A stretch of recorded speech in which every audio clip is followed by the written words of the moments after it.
Look like there's going to be a whole entire Justice League Civil War tonight at 5 o'clock on Jody's Corner Live because, man, I like this movie, bruh.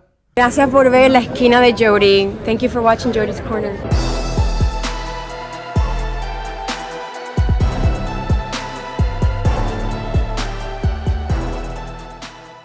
You didn't hear wrong. I like this motherfucker, bruh. I was thoroughly entertained by this film. This ain't the best. I understand it's not the best. And I'm only coming out like this because I know that they spoiled me in the chat about the league doesn't like the movie. Code don't like the movie. X-Files don't like the movie. E kind of likes the movie, I think. But one thing is for sure, tonight on Jody's Corner Live is going to be a civil war. We're going to disagree with the spoiler discussion. I mean, a full spoiler discussion here tonight on Jody's Corner Live, right here at 5 o'clock Pacific. You best believe that you got to be there because I'm going to ride for this movie. I'm going to ride for this movie because I really enjoyed this movie. And there's something that you guys can't, regardless of how you feel about this thing, you can't deny that the first 45 minutes of this movie, including this fight between Scorpion and Sub-Zero, was A-tier fire. It is the second half of this movie that has tremendous amount of issues. This is a spoiler review, guys. If you guys haven't seen the movie, obviously, blah, blah, blah, blah, blah. I feel like this movie started off really well, cinematic. You know, it makes you feel like you're going to watch that James Wan type of quality film. But then it's like, and the first 45 minutes makes you feel that way. But then like something happened halfway through this film where it was like, okay, now that we've established that we have this cool beginning scene and we have this, and to make it seem like, oh, Scorpion's going to be all up in this movie and they're going to have this clash. Scorpion and Sub-Zero are going to have this growing organic clash throughout the film. And it's like you're set up for it to be like, oh, for sure. And then halfway through this movie, they're like, we got to start implementing some of those Mortal Kombat tropes. And it's some of those Mortal Kombat tropes that I feel turn people off. They didn't really turn me off. It's some of the cheesy dialogue, fatality, flawless victory, some of the rushed. And here's where none of those tropes for Mortal Kombat got on my nerves at all. I actually liked them. The problem that I feel like a lot of people get the disconnect with this movie comes from its pacing. The pacing is like this. It goes fast and it goes slow. Like this is slow. This scene here that we're watching right here took its time. We're actually being able to develop the feud between Sub-Zero and Scorpion, and we didn't later get it in the movie really like that. I mean, they had a confrontation later in the film, but it didn't live up to what this beginning of this movie showed us. So I feel like this movie set us up for something that we were going to get and didn't make do on that promise later. The movie turned into something else. It turned into a cheesy, campy, poorly written at times, bad paced film. But with the cheesy, campy, bad pace, all these three things are things that are consistent with the Mortal Kombat universe. Now, let me tell you guys, I'm not a huge Mortal Kombat fan as far as like, I've played all the games and I know all of those lore and all those stories about all the characters. Nah, I'm a Mortal Kombat or OG fan. Like Mortal Kombat 1, 2, Mortal Kombat 3, Ultimate, Trilogy. I even played Mythologies, Sub-Zero Mythologies.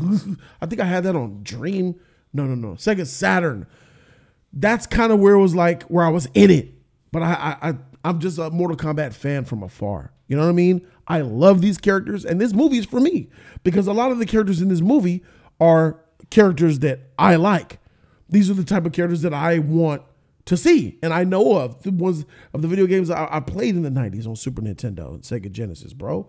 So these tropes of messy, mispaced, cheesy dialogue, all that is very Mortal Kombat-esque. I take that and I attribute those issues that would really make a regular cinematic film fall, and I forgive them because it's a part of what Mortal Kombat is.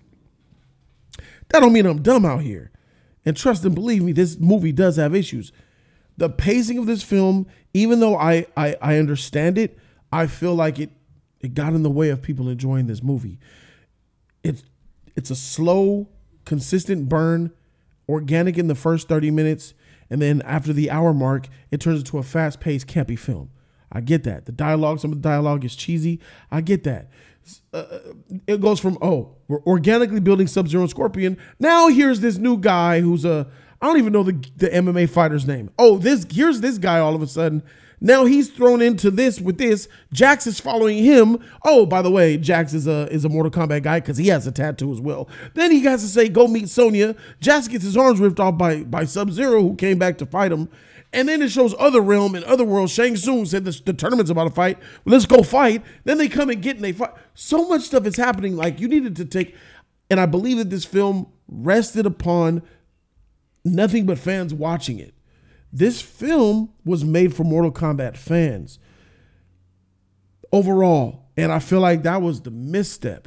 I think you need to make films for general audiences and then add little things for the fans, because we're going to see it no matter what, fans. And then when you feed us the little nuggets, we're going to be like, ooh, we'll come off of them. But they did the opposite. They made this movie for the Mortal Kombat fan who is willing to forgive a lot of those things that the general audience is not willing to forgive. So what I'm trying to say is, imagine, guys, imagine if Mortal Kombat, this film, was a lot like the beginning of this movie. So let me go back there. Imagine if the whole film was this film. I really loved where this film was going. There's two different films here. It's this amazing ancient samurai story of these amazing fighters who have these amazing abilities based off their own of their own vigor and stuff, that is turning into something cinematic, great acting. By the way, the score in this movie was excellent. I love the score in this film. And then you have what it turns into later on down here. This huge, big spectacle. Cabal was fire, by the way. Hey, bro, Cabal is that dude. By the way, if the movie was for like the first 30 minutes throughout, everybody would be loving this movie. I'm convinced of that. Let me say something. Kung Lao was fire. I liked Sonya. She had great fighting ability. She was putting hands on Kano. She put hands on Jax if she wanted to. Jax was cool. You know, he was all right with me. His hands were small and weak and little, and he couldn't do nothing. That shit was funny as heck. Another thing I didn't really like how all of a sudden they have to figure out what makes them mad, figure out what they're passionate about, figure out what their key, their inner chakra is, and then automatically triggers their power. That's that kind of ridiculousness that is not going to get over with general audiences. They're going to be like, huh? Sending Goro to fight MMA dude, and then have MMA dude fighting in this house, and he's getting grabbed by Goro, thrown through walls, and punched in the face by Goro, and he's still alive and well with no bruises. I mean, that stuff is ridiculous. Is he human or is he not? So it's weird. And this was before he got that power where he gets the skin on his body. What is that My Hero Academia character who has the... he basically a Nomu. He got the Nomu ability. Yeah, that's who he is from My Hero. Like this scene right here, he's grabbing his neck and squeezing it and punching him. I'm like, what is going on here? This should have been... this is weird. It just didn't work for me. I didn't like this main MMA character. He was in the way. He was not likable to me. He was just in the way. I feel like they should have used Johnny Cage instead of this character. And I understand that this had to be the human character that the audience relates to. This character was made for the general audience. But me, I didn't really care for him too much. Sub-Zero was absolutely fire. I understand why Sub-Zero beat Scorpion in the beginning of this movie. He beat Scorpion in the beginning of this movie because he wasn't really Scorpion yet. He was just an excellent martial artist. Sub-Zero back then, Bai-Han or whatever his name is, he had the power of the Sub-Zero. He had freezing ability. So he was stronger than Scorpion. So I understood how he defeated him. But what I didn't like is at the end of this movie, when he finally was able to get his chakra, his key, or whatever the heck you want to call it. Remember this face. And Scorpion, so I guess the dagger that Raiden gave to him was able to cut his body and the blood touched, tasted it, and he came back alive. Then they had this battle. And I'm like, wait a minute. Scorpion really not putting hands on Sub-Zero like I thought he was. Then they double team Sub-Zero. They had to double team Sub-Zero to beat him. Now, I understand that a lot of you Sub-Zero fans are like, yeah, that's right, because Sub-Zero's the dude. I feel like, yeah, Sub-Zero is the dude, and he's clearly stronger than any other character in this movie. Besides Raiden and Shang Tsung. I believe that. But dang, they made Scorpion weak, bro. Like, you did all that trying to come back just to say, let's double team him. And then he still was getting his shit wrecked by Sub-Zero. Sub-Zero was putting in work on him. And I was just weirded out by that. Like, dang, you did all this hype to get Scorpion back. I wanted Scorpion to completely annihilate this dude, but that wasn't the case. They needed to double team him. He took the mask off, did his fatality, fire breath. That was fire. Loved it, literally. You know what I'm saying? And Shang Tsung, that whole mid-earth, other realm, that was annoying because you're rushing it too much. There was a lot of rushing. So I'm like, wait. So we have all these Earths, and you're trying to tell me that 9 tournaments have been fought. Here comes the 10th, and they're about to take over. What happened to the other 9? You're introducing us into the story where, oh, this is the last-ditch effort. And since these fighters did win, these Mortal Kombat fighters won, what does that mean for the next tournament? When the next one comes along and they lose, does that count as 10? Is it consecutive 10 and you die? Or is it the next tournament you lose, Earth is done for? So you guys have to always win. That type of stuff is weird. I feel like they should have fleshed out a lot of that more. Shang Tsung, all the Earths and the realms. It just happened. It was just like introducing stuff. Shang Tsung does this. Goro, this. Melina, bam, bam. Cabal was a nice surprise. He was fantastic, man. Kano was the heart of this movie. Kano was funny as heck. Loved his dialogue. He was witty, charming. He kept everything upbeat. Kano, every time he had something to say, I enjoyed it, bro, because he had that fire. Kano was one of my favorite characters in this movie, bro. Kano's that dude. Let's talk about Sub-Zero was tight as a villain. Great villain. Melina was okay. Kung Lao was that dude. There's a disservice to a character in this movie that I got to talk about. I got to be honest. This character was somebody that I expected to be great. I expected to really up the Mortal Kombat team so they could really fight evenly, but he turned out to be just a waste of time. And that character's Liu Kang. Liu Kang was trash in this movie. He was small. He was weak. He didn't have mastery of his power. He didn't have the skill set in martial arts fighting that I thought he would have had. He just didn't have it. He bowed down to Kung Lao, and Kung Lao got it done. That flawless victory fatality, how he got her out the sky, got that hat and spun it and split her in half like a meat slicer, bruh, like a leg of lamb brisket. You want 2 pieces? Split her in half. Loved it, bro. That was fantastic. That's the type of stuff that I like, Daddy. That shit was fire. So I'm seeing these fatalities go down, and the martial arts was cool with me. I thought the martial arts hand-to-hand fighting was good. It was a good hand-to-hand fighting martial art film. Could it have been better? Yeah. Could it have been a lot worse? Absolutely. You know what I'm saying? I just wish that they eliminated this scene from the movie where they had to double team Sub-Zero to get him to win.